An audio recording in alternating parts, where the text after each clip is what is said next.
Bum bum bum bum bum bum bum bum bum bum bum bum. The Peter Dislike Show. Bum bum bum bum bum bum bum. So I took approximately 3 weeks away from my metal casting art projects to flatten the curve on my stress levels.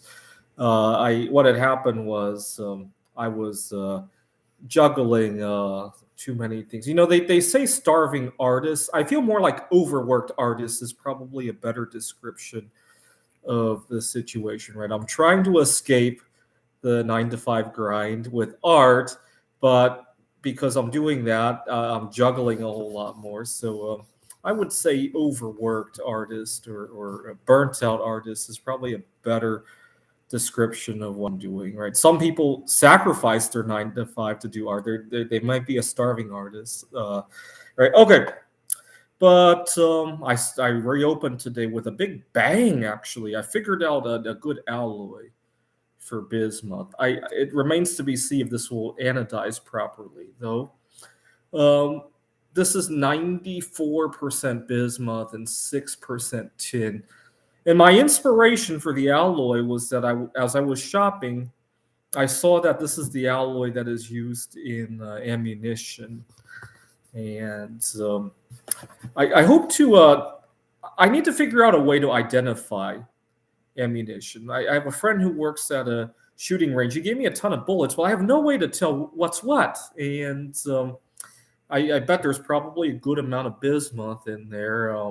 I could invest in a XRF gun, but those things are $10,000 a piece easily, so probably not worthwhile for the amount of bullets that I want to test. But there's probably an easier way to do it to test what's going on. But my inspiration was that the ammunition uses 94% bismuth and 6% tin, and no cracks. And it does bulge out a little bit, not terribly, and you can work sand it down a little bit.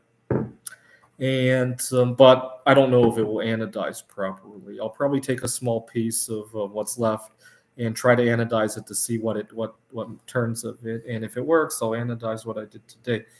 Uh, anyway, I this August 15, I hope to give Hunt Brothering another try. August 15, 1971, we left the gold standard. I don't think gold is money anymore because so much of it is held by governments, right? The whole point of money is so that we can protect our wealth from the government, right? The last thing you want is something that the government can quickly devalue. Uh, and right now, there's a big threat of BRICS, right? What is it? Brazil, Russia, India, China, South Africa, right? But we forget the other two metals that BRICS holds. Right? Russia has a lot of palladium reserves, right? It's a state secret how much they have. Right now, I'm looking at a critical value for palladium. If you adjust the 2003 low for palladium and the what was the last low? 1992. They're very similar if you adjust it for the M1 money supply.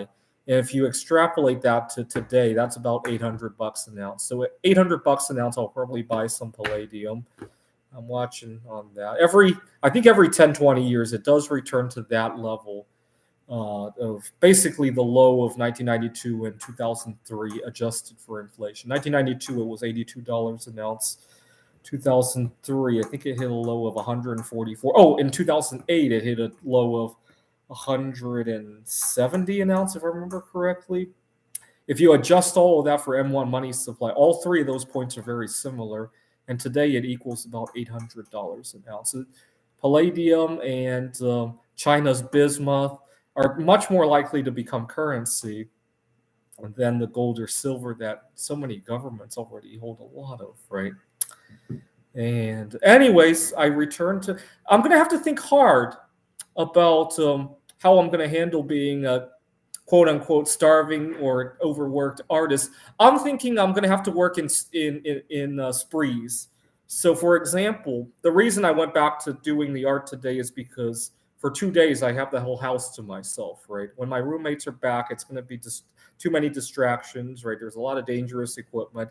The last thing I need is for somebody to try to talk to me while I'm pouring hot metal. So that's why I've been doing it for these last 2 days. Um, but I'm gonna have to think about it. I'm thinking about doing the bismuth art in sprints so that I can have time to relax in between. Um, and also, the reason that doing it in sprints might be challenging is that there's a lot of setup involved when I do this bismuth art. The last thing I want is to put away all my furnace, my gear, and all that. But the nice thing is that I have a storage locker because I move around so much. And not to mention, in the wintertime, I like to live out of my car. The nice thing is, if I do it in sprints, I could probably put my stuff in there and have a cleaner room and have a better, more space to myself and to record Peter Dislike shows and all that. I'll have to work out the details of how often I want to do a sprint like that. And then I'll accumulate a lot of stuff that I could sell at the art shows. I'll be able to relax in between the sprints. Anyway, I was reading about this concept. I know people talk about starving artists, but what about artists who do this on top of a full-time job, right? So kind of overworked artists. I haven't heard that word thrown around. Maybe that's just a special case of starving artists, though. This is a Peter Dislike Show. Bum bum bum bum bum bum bum bum bum bum bum bum. The Peter Dislike Show. Bum bum bum bum bum bum bum. Bum bum bum bum bum bum bum bum bum bum bum bum. The Peter Dislike Show. Bum bum bum bum bum bum bum.